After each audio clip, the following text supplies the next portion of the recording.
Former federal prosecutor and president of West Coast Trial Lawyers, Neama joins us now to discuss. Thank you for giving us some time. We appreciate it. Hope I didn't butcher the name too badly. My apologies if I did.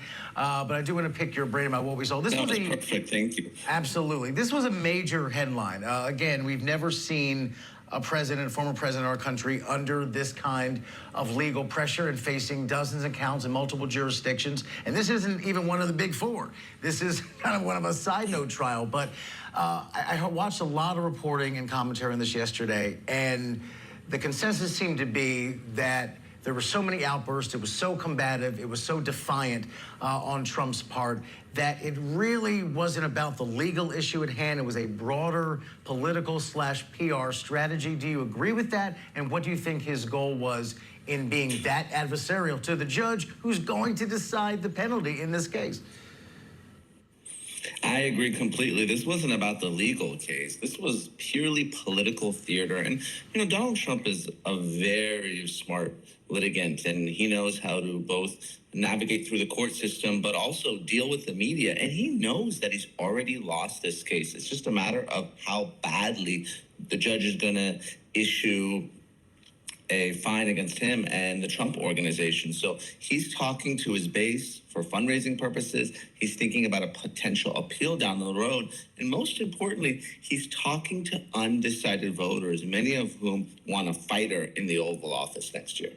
And that's part of why people, if you talk to Trump supporters, that is part of the reason they like him, is because he does kind of stick it to the system. He speaks his mind, and he has an image as a fighter. So he was as on brand yesterday in that courtroom as he's ever been. So and maybe that will prove a successful strategy. The polls are already starting to kind of lean his way when he's pitted against Biden. So we'll see if this helps or hurts. It's fascinating. But again, the judge has already decided that he thinks this company is guilty of fraud. So as you just said, this trial is really for the judge to decide how bad a punishment am I going to hand down. But there was a moment where there was a question, basically was, who's responsible for detecting fraud at your organization? And Donald Trump said, everybody.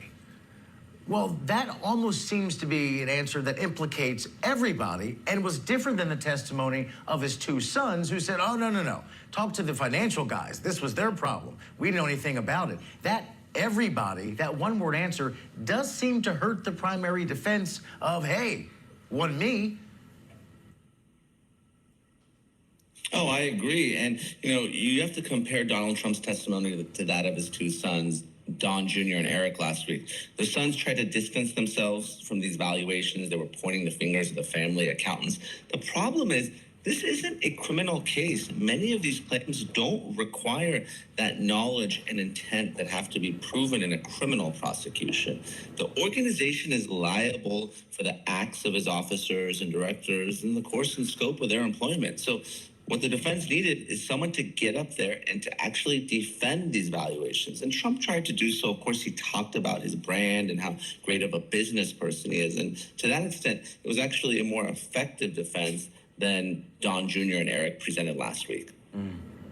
It's so ironic to me, too, that really insightful poll that came out this week showing Donald Trump doing really well in critical swing states, and he holds a massive lead over Joe Biden when it comes to handling of the economy at a time when a judge in New York has said your business was being run in a fraudulent way and you may owe $250 million to New York State as a result of it. There's a juxtaposition there that's fascinating, how different court of law is from public opinion, which is where politics operates.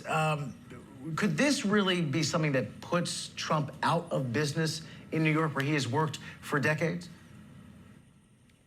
Absolutely. There's a very real possibility that the judge cancels Donald Trump's business licenses in the Trump organization, and that means a receiver would be appointed. They couldn't hold real property in the state of New York, and both Trump and his family members will be permanently barred from acting as executives in the state of New York. So this is really going to affect Donald Trump's business. And like you said, part of his persona, part of his appeal is that he's such a successful business person. And if he gets slapped with a very significant fine, and obviously he's dealing with much more serious criminal problems down the road, does that change voters' minds?